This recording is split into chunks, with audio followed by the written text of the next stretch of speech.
I surprised my husband, Thomas, and his parents with a luxury Maldives vacation. On the way to the airport, he casually said, "We're taking my new girlfriend instead. She needs a break from her dead-end job." His mother, Beatrice, smirked as they left me standing there. Little did they know I'd secretly rebooked their dream getaway to a landfill retreat in Siberia. The look on their faces when they landed. Priceless. "We're taking my new girlfriend instead.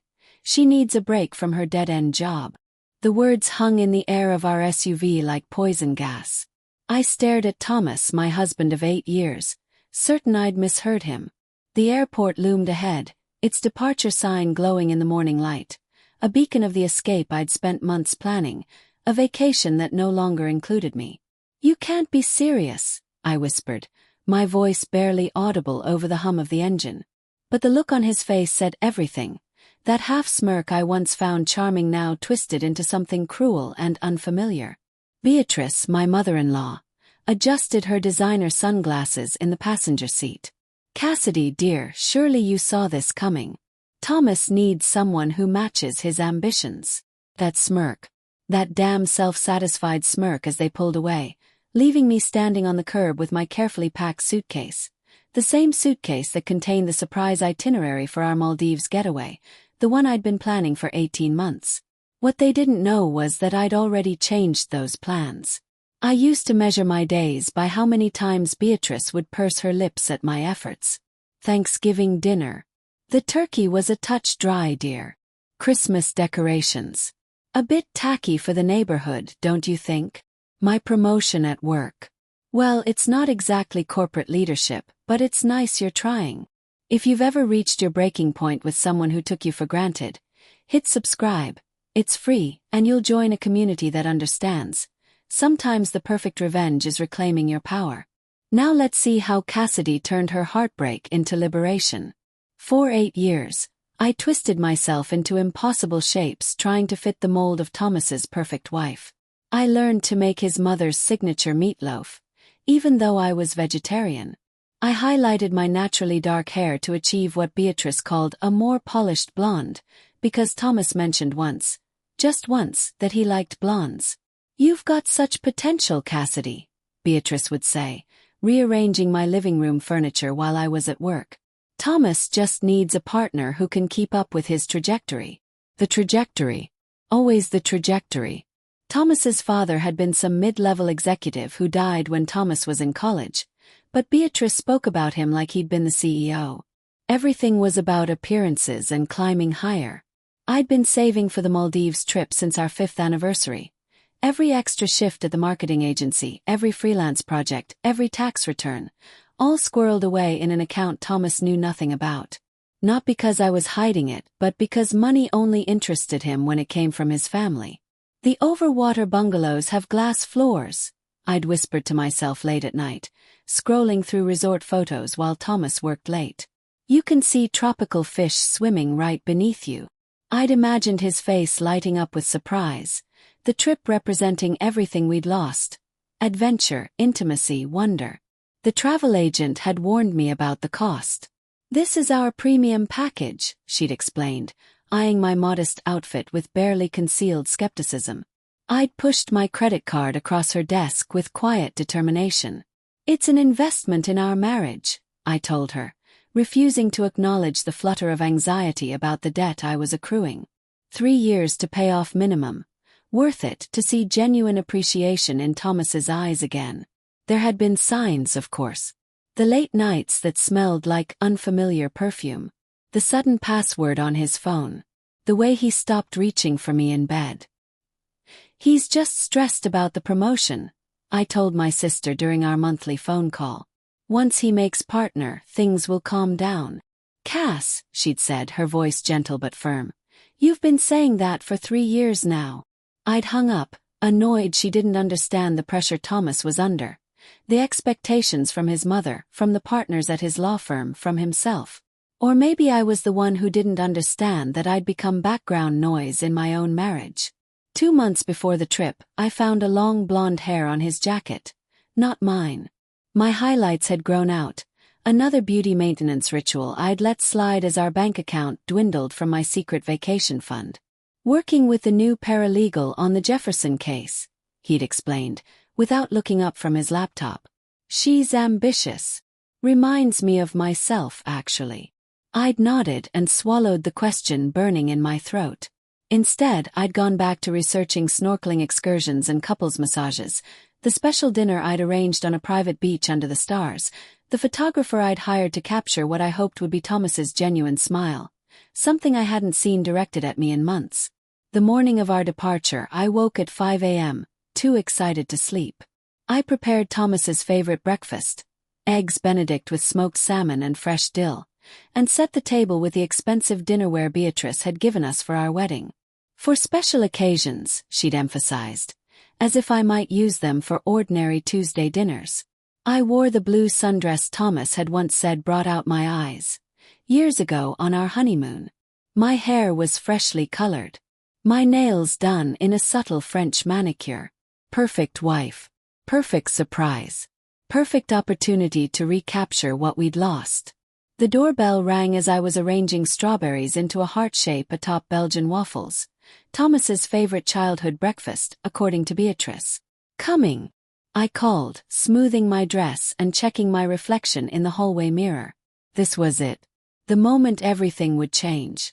I opened the door to find Beatrice wrapped in a camel haircoat, despite the June heat, her Louis Vuitton luggage stacked neatly beside her.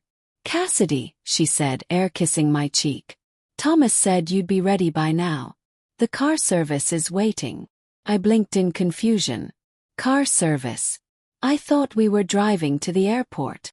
Beatrice sighed, the familiar sound of disappointment I'd grown to dread. "Thomas arranged everything." "He didn't tell you." Typical. Men never communicate the details. She brushed past me into the house. "Is that breakfast? We don't have time. The flight's at 10. "Flight? But our flight isn't until..." I stopped, stomach dropping. "Flight?" The tickets in my name and Thomas's. The confirmation emails only I had seen. Thomas appeared at the top of the stairs, wheeling his suitcase. "Morning," he said, not quite meeting my eyes. "You ready? Mom's driver is outside." That's when I noticed his suitcase wasn't the one I'd helped him pack the night before. "Where's the blue Samsonite?" I asked, voice suddenly hollow. Thomas shrugged. "This one's bigger. More suitable for a long trip." Long trip. The exact length of the Maldives vacation I'd planned. 2 weeks of paradise I'd been imagining for 18 months. "Let's go," Beatrice said, checking her watch. "We're meeting her at the terminal." Or, not at her. And still I followed them out to the waiting town car, my own hastily grabbed suitcase rolling behind me like a faithful pet, still believing there must be some explanation, some misunderstanding. It wasn't until we were halfway to O'Hare that Thomas finally said those words, casual, dismissive, final, that shattered the facade I'd spent 8 years perfecting. "We're taking my new girlfriend instead. She needs a break from her dead-end job." I felt the air leave my lungs as though I'd been punched. Time seemed to slow, the traffic outside the window blurring as my mind struggled to process his words. "You're what?" I finally managed, my voice sounding foreign to my own ears. Thomas glanced at me in the rearview mirror, annoyed, as if I were a child interrupting an important business call. "Tessa. My girlfriend. You've met her, at the firm holiday party. Blonde legs for days. She was working the coat check." The coat check girl. I remembered her. Impossibly tall, with a laugh that carried across the crowded ballroom. I'd complimented her earrings, even tipped her generously, all while she was sleeping with my husband. "Thomas, I don't understand. I planned this trip for us. The Maldives." Beatrice's perfectly plucked eyebrows shot up as she turned to face me. "Oh, Cassidy. How quaint. We're going to St. Bart's. Thomas's firm has connections with a private resort there. Much more appropriate for someone of Thomas's position." Appropriate. That word again, the measuring stick I never quite reached. "When?" I whispered, my hands clenching around the leather seat. "When did this start?" Thomas sighed dramatically, checking his watch. Does it matter? Look, it wasn't planned. These things happen. People grow apart. Grow apart. Thomas, I've been planning this trip for over a year. I maxed out my credit card. I took on extra projects. And that's exactly the problem, he interrupted, turning onto the airport access road. Always hustling for those little marketing projects. No vision. Cass, meanwhile, Tessa was already interviewing at top law schools. She understands ambition, Thomas said, and Beatrice nodded approvingly. She comes from good stock. Her father plays golf with the governor. I felt something hot and dangerous building in my chest. So you've been cheating on me for how long? The whole time I've been saving for this surprise. Thomas had the audacity to look offended. It's not cheating when a relationship has run its course. You and I both know this marriage hasn't been working.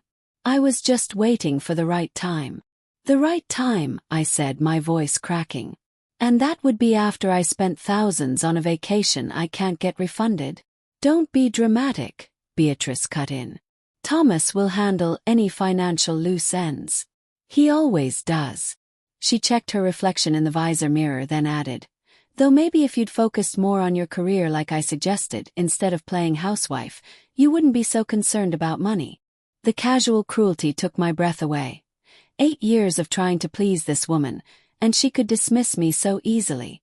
There she is, Thomas said suddenly, his voice softening as he pointed toward the terminal entrance. I followed his gaze and saw her. Tessa, standing under the departure sign, tall, blonde, perfect, dressed in a white linen outfit that screamed tropical getaway more effectively than a billboard. She waved, her smile bright enough to light up the entire drop-off lane. Thomas pulled over, and the car had barely stopped before Beatrice was out the door, embracing Tessa like a long-lost daughter. Darling, you look absolutely resort-ready, I heard her coo, the same woman who'd criticized my choice of swimwear just last summer as trying too hard for someone your age. I sat frozen in the back seat, watching this tableau unfold as though I were watching a movie about someone else's life. Thomas popped the trunk and started unloading the luggage. His and his mother's, not mine. Finally he came around to my door and opened it. For one absurd moment I thought he might apologize, might say this was all an elaborate, cruel joke. Instead he leaned in and spoke quietly. I'll have my lawyer contact you about the divorce papers. You can stay in the house until the lease is up next month. He straightened, adding almost as an afterthought, you should probably cancel whatever budget vacation you booked. The refund might cover next month's rent. I stepped out of the car on legs that felt like they belonged to someone else. Around us, families embraced, couples checked tickets. Life continued in its normal rhythms while mine collapsed. Thomas, I said, the word catching in my throat. You can't just— Oh, he absolutely can, Beatrice interrupted suddenly beside me. And frankly, you're making a scene. Dignity, Cassidy. At least try to maintain that. She patted my arm with cold fingers. You'll find someone more suitable. Someone who doesn't expect so much. I watched as Thomas walked over to Tessa, sliding his arm around her waist with casual intimacy. She giggled, that same musical laugh from the holiday party, and kissed his cheek. He never once looked back at me. The driver placed my suitcase on the curb beside me and returned to the car.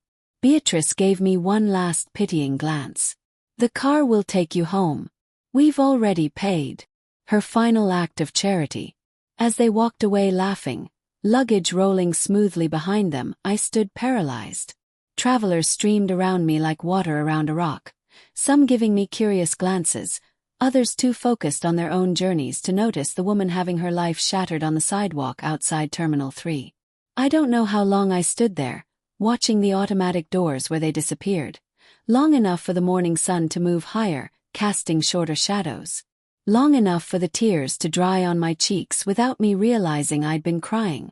Then I noticed the folded paper that had fallen out of my purse, the itinerary for the Maldives, the one with both our names on it, the one I'd modified just yesterday with a single phone call after finding a text from T on Thomas's phone asking what time their flight left.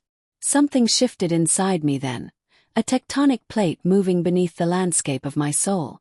The hurt was still there, a gaping wound that might never fully heal, but rising from somewhere deeper came something unexpected. Not just anger, clarity. For the first time in 8 years, I saw Thomas and Beatrice exactly as they were.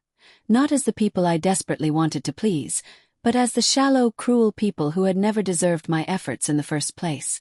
I picked up my suitcase, not to follow the driver back to an empty house that was never really mine, but to walk into the terminal, pull out my phone, and check the status of Flight 2463 to Dixon, Siberia, where 3 first-class passengers would soon discover their luxury vacation had taken an unexpected turn.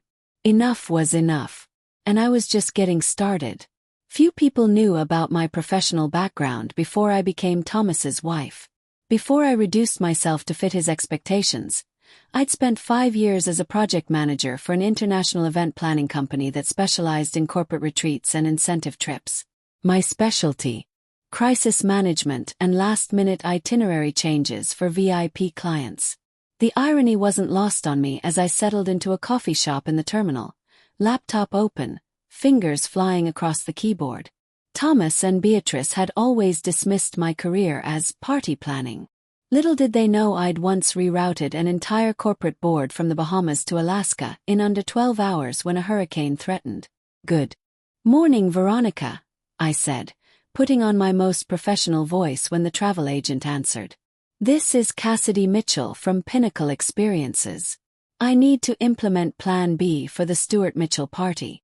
"Of course, Miss Mitchell. Let me pull up their file."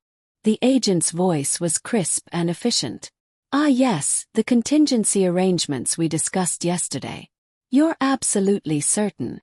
"Completely certain," I replied, feeling a calmness I hadn't experienced in years. "The clients have specifically requested the authentic wilderness experience we discussed. They've signed all the necessary waivers." Which was technically true. Thomas had signed the revised itinerary last week without reading it, just as he signed everything I put in front of him. His signature was on documents authorizing changes to their luxury street Bart's vacation, though the destination change would certainly come as a surprise. "Very good. I've confirmed their accommodations at the Dixon Wilderness Retreat," Veronica said. "It's quite remote, as you requested." Remote was an understatement. Dixon sat on the edge of the Kuros in northern Siberia, one of the most isolated human settlements in the world. The eco-retreat I'd booked them into was actually a former Soviet research station, half-heartedly converted into tourist accommodations, situated conveniently downwind from the region's largest industrial landfill. Perfect. And their special requests. "All arranged," Veronica confirmed. "No cell service. Limited internet access, as per their digital detox requirements. The wilderness guides speak minimal English, and the rustic accommodations have been paid in full, non-refundable." Smiled. "And the special welcome package. The local delicacies and traditional attire will be waiting in their rooms. I must say, it's unusual for clients to request such an authentic experience." The local delicacies consisted of fermented fish and whatever passed for haute cuisine in the Arctic Circle. The traditional attire was essentially hazmat suits, for their guided tour of the nearby landfill, a highlight of their stay. "My clients are adventurous souls," I replied sweetly. "They specifically requested something off the beaten path. Something memorable." After finalizing the details, I opened my personal email and crafted a message to myself from the Street Bart's resort, confirming the unfortunate overbooking situation and the complimentary upgrade to an exclusive wilderness experience. I'd forward it to Thomas once they landed, along with the terms and conditions he'd signed, agreeing that all changes were non-refundable and non-transferable. Everything was perfectly legal. Their flight to St. Bart's would mysteriously reroute due to mechanical issues, landing instead in Moscow, where a connecting flight to Dixon would await. By the time they realized what had happened, it would be too late. I glanced at my watch. Their flight would depart in 40 minutes. Just enough time to handle one more critical task. I navigated to our joint bank accounts and systematically transferred my portion of our savings, money Thomas had always referred to as our emergency fund, but had never contributed to, into a new account under my name only. It wasn't theft. It was reclamation. Next came the apartment search. Not in our expensive neighborhood, where Beatrice's friends might spot me, but a modest studio across town. Something temporary. A base from which to rebuild. As I confirmed the apartment application, a text arrived from Thomas. Boarding now. Talk to lawyer tomorrow about divorce details. Keys under mat when you leave. No apology. No acknowledgement of 8 years together. Just practical details, as if our marriage had been nothing more than a business arrangement. I texted back. Have a wonderful trip. I hope it's everything you deserve. The double meaning brought a genuine smile to my face. Another task required handling. Their social media presence. Thomas and Beatrice were obsessed with appearances, constantly documenting their perfect lives for their followers. They'd expect to post enviable vacation photos from street bars. Instead, they'd have no choice but to go dark, their carefully curated online personas disrupted by their sudden digital detox in the Arctic. I purchased a tracking service that would notify me when their phones came back online, allowing me to follow their journey remotely. 12 hours from now, they'd be landing in Moscow. Confused but not yet panicked. 24 hours from now, they'd be reaching their final destination, where the reality of their situation would become horrifyingly clear. For the first time since I'd met Thomas, I felt powerful. Not the false power that came from being associated with his name or Beatrice's social circle, but something genuine. Something earned. I closed my laptop and looked around the busy terminal. Ordinary people going about their lives, unaware of the quiet revenge being orchestrated in their midst. No dramatic confrontations. No screaming or throwing things. Just the precise, methodical dismantling of expectations. As I left the airport, I caught my reflection in a window. I looked different somehow. Taller, perhaps, or maybe just unburdened. I'd spent so long trying to make myself smaller to fit Thomas's world that I'd forgotten my own strength. Back at the house, I maintained the facade. Anyone watching would see a woman calmly packing her belongings, occasionally taking business calls, making arrangements for movers. Nothing to suggest the satisfaction warming my chest every time I imagined Thomas's face when he realized where he was actually going. I'd booked the most expensive package at the retreat, the one with a special wilderness excursion that included camping overnight near the landfill to experience true Arctic survival conditions.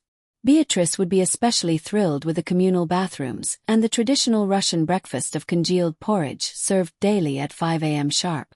Tessa, with her white linen outfit and designer luggage, would find the accommodations particularly challenging.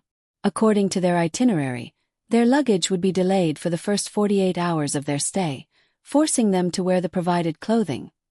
Heavy wool garments reminiscent of Soviet-era factory workers. As evening fell, I made one final call to confirm their transfer from Moscow to Dixon. The coordinator assured me everything was arranged, including the scenic 12-hour layover in a remote terminal with no restaurants or shops. Revenge, I was discovering, wasn't about explosive confrontation. It was art. Precision. The careful application of consequences to actions. Thomas, Beatrice, and Tessa had chosen to humiliate me. Now they would experience the results of that choice in exquisite detail. I slept soundly that night for the first time in years, dreaming not of reconciliation or even vindication, but of freedom, the freedom that comes from finally seeing the truth and having the courage to act on it. Tomorrow I would begin rebuilding my life. Tonight, I would enjoy knowing that sometimes justice wears the face of an Arctic wilderness guide named Dmitri, waiting patiently to introduce 3 entitled Americans to the realities of Siberian hospitality.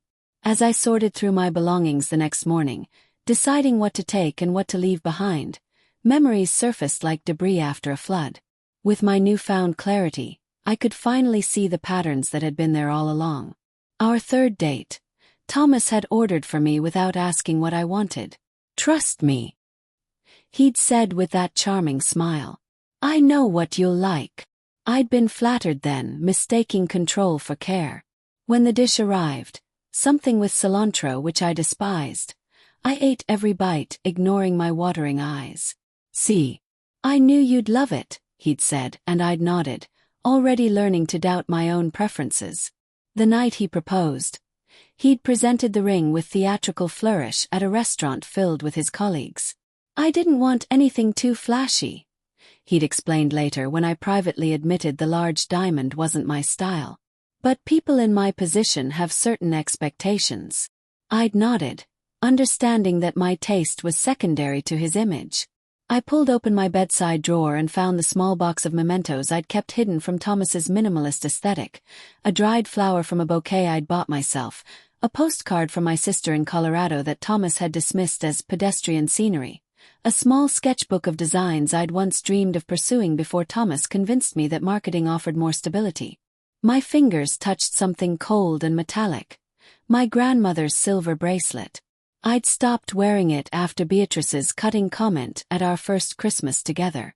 "How provincial," she'd said, examining it while the family opened gifts in their coordinated cashmere sweaters. Thomas's grandmother had quite the jewelry collection, Tiffany, Cartier. "Perhaps one day he'll let you wear some of her pieces instead," she'd added, looking pointedly at my wrist. "Something more befitting a Stuart woman." The memory triggered another. Last Thanksgiving, when Beatrice had hosted 20 of their closest friends. I'd spent days helping with preparations, only to discover my place card was at the children's table in the kitchen. "Oh, didn't Thomas tell you? We needed your seat for Senator Abernathy's daughter. She just got back from Paris and is considering law school. She and Thomas have so much to discuss." The daughter's name had been Tessa. I sat heavily on the edge of the bed. Tessa hadn't been some random coat check girl. She'd been strategically placed in our lives for months, perhaps longer. The holiday party, the Thanksgiving dinner, probably dozens of other accidental meetings I'd never noticed. And that Paris trip hadn't even been real. Tessa had been working coat check just weeks before Thanksgiving. Hardly the jet-setting lifestyle of a senator's daughter. The elaborate backstory had been crafted to make her seem more suitable, more aligned with their aspirations. A bitterly funny detail surfaced from memory. Thomas hated cilantro too. I discovered it months into our marriage when he pushed aside a garnish with visible disgust. "Can't stand the stuff," he'd commented casually. When I reminded him of our third date, he'd been dismissive. "You must be confused. I never ordered that." But I wasn't confused. I'd simply accepted his version of reality over my own, the first of countless rewrites to my personal history. Like our wedding. I'd wanted something intimate, perhaps at the lakeside where we'd first kissed. Thomas had insisted on his mother's country club, with 300 guests, most of whom I'd never met.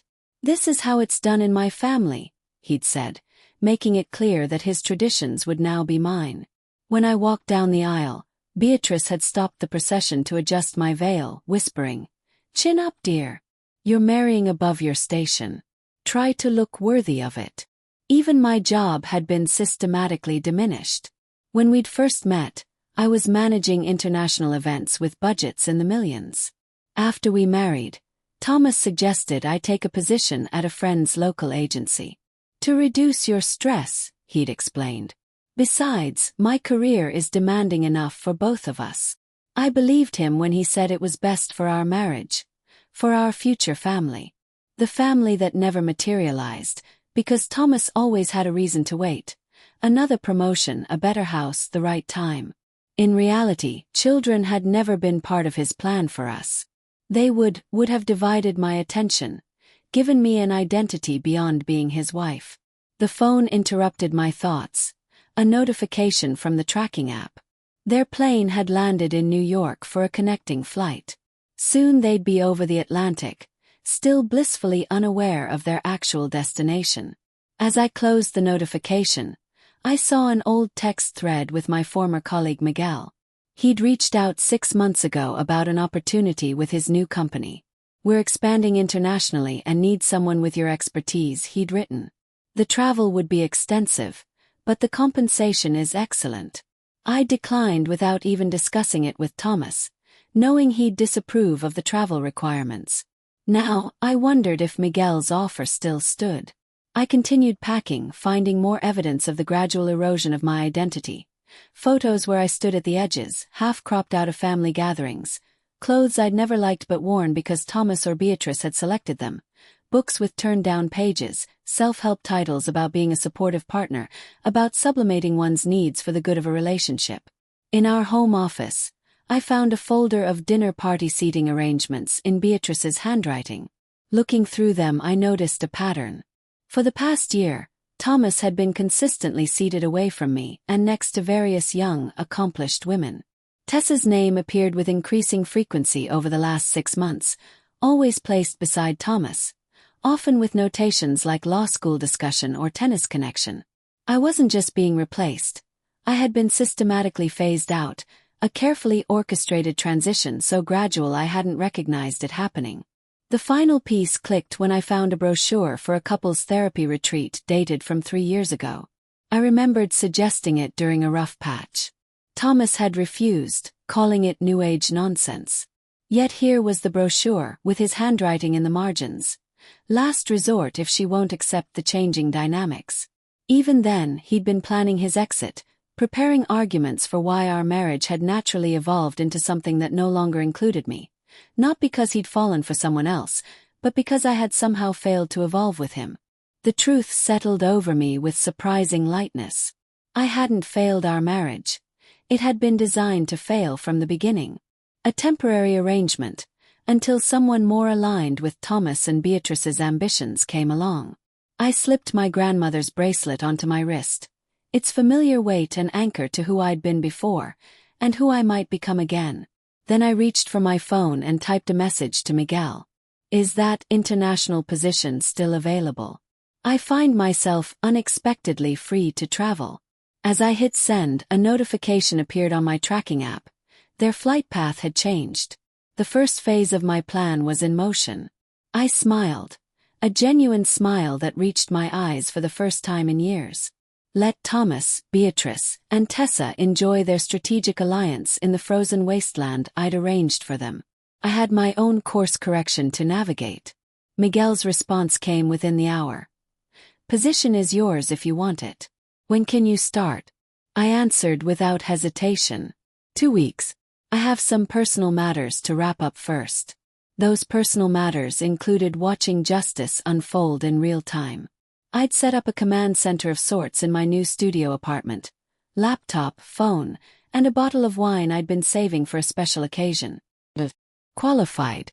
According to the flight tracker, Thomas, Beatrice, and Tessa had just landed in Moscow. Their connecting flight to Dixon wouldn't leave for 12 hours, giving them plenty of time to stew in a terminal with spotty Wi-Fi and no luxury amenities. I imagined Beatrice's increasing agitation, Thomas's clenched jaw, Tessa's dawning realization that dating a married man might have unforeseen complications. Right on cue, my phone buzzed with a text from Thomas. Flight diverted to Moscow. Mechanical issues. Airline says we're being rerouted. What the hell is Dixon? Can't get through to travel agent. I smiled and typed back, how unfortunate. I forwarded all the documentation to your email. The terms and conditions you signed are quite clear about rerouting protocols. 3 dots appeared, disappeared, reappeared. Finally, this is ridiculous. Fix it. I'm afraid I can't.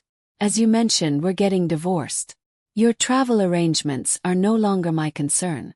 Enjoy Siberia. I hear it's lovely this time of year. I muted his number and turned to the task of rebuilding my life. First step. Reactivating my professional network. I spent the morning updating my resume. Had been reaching out to former colleagues and setting up meetings with potential clients for my freelance work before joining Miguel's company. Around noon, a notification from Instagram caught my attention. Tessa had posted a story, a blurry shot of the Moscow terminal with a crying emoji.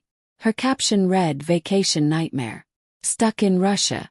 A Thomas Stewart better have a plan." I clicked on Thomas's profile. Nothing yet. He was probably too busy trying to salvage their trip, calling in favors from connections who couldn't help with the paperwork nightmare I'd arranged. Even his law firm's influence wouldn't easily overcome the specific travel authorizations required for their new destination. By evening, they should be boarding their connecting flight to Dixon. The true realization of their predicament wouldn't hit until they landed in the remote outpost, where the luxury accommodations they expected would be replaced by the stark reality I'd arranged.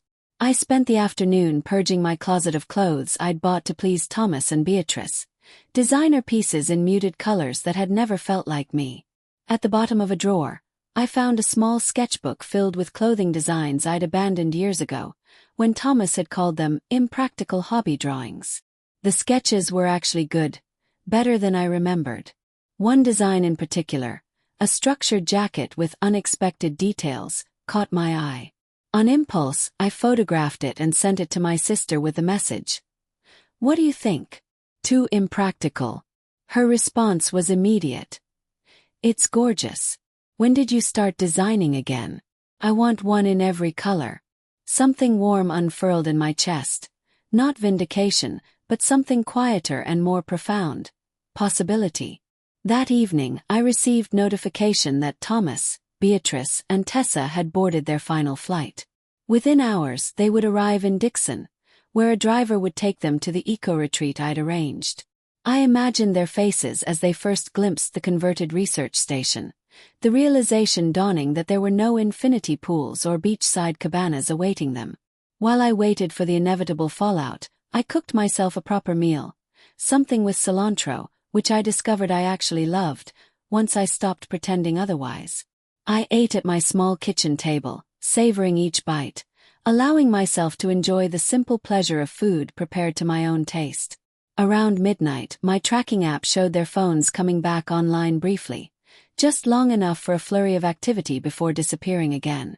The digital detox portion of their stay had begun. Before the connection dropped, Tessa managed to post once more, a dimly lit photo of what looked like a military barracks with 3 narrow cots and concrete walls. Her caption, "Is this a joke? Thomas Stewart, your surprise sucks." Beatrice had left a voicemail, her voice tight with controlled fury. "Cassidy, this childish prank has gone too far. Thomas's father had connections in the State Department, and I assure you, there will be consequences."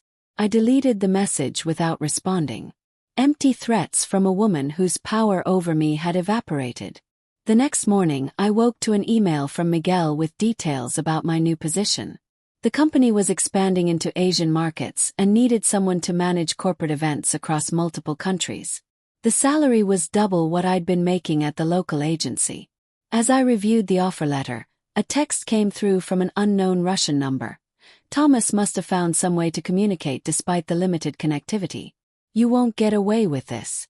We're stuck in a frozen wasteland eating food I wouldn't feed to animals. My mother is beside herself. Tessa hasn't stopped crying. This isn't funny, Cassidy." I considered ignoring it, but something compelled me to respond one last time. "It wasn't meant to be funny. Actions have consequences. Enjoy the authentic wilderness experience you signed up for." I've moved on. And I had. The righteous anger that had fueled my revenge was fading, replaced by a strange lightness. The satisfaction I felt wasn't about their suffering. It was about reclaiming my power. They were no longer central characters in my story. Just footnotes in a chapter one was closing. Over the next week, I threw myself into preparations for my new life. I signed the lease on my apartment, accepted Miguel's offer, and even went on a date with an architect I'd met at a coffee shop. Not because I was ready for a relationship, but because I wanted to remember how it felt to be seen as myself, not as someone's accessory. Occasionally I checked the tracking app. Their phones would appear online briefly, presumably during the few hours each day when the retreat allowed limited connectivity. Each time I felt less invested in their discomfort, more focused on my own path forward. On what would have been the 10th day of their vacation, I received an email from Thomas's lawyer about divorce proceedings. I forwarded it to my own attorney, a sharp-witted woman my sister had recommended, and went back to packing for my first international assignment. That evening, I sat on my new balcony, watching the sunset paint the sky in colors I'd once thought too bold for my wardrobe. My grandmother's bracelet caught the fading light as I raised a glass in a silent toast, not to revenge but to liberation. To the woman who had been buried beneath years of subtle manipulation and had emerged stronger. To boundaries that would never again be crossed without consequences. To a life that was unmistakably, unapologetically mine. Somewhere in Siberia, Thomas, Beatrice, and Tessa were counting the days until their return to civilization. They would eventually make it back, perhaps a little humbled, certainly furious, but I would already be gone, 30,000 feet above the earth, heading toward a future they had no part in shaping. And for the first time in 8 years, that future looked limitless. If Cassidy's journey from betrayal to liberation resonated with you, hit subscribe to join our community. Remember, the most powerful revenge isn't about hurting others. It's about reclaiming your worth and building a future that's truly yours. Thanks for watching, and I'll see you in the next.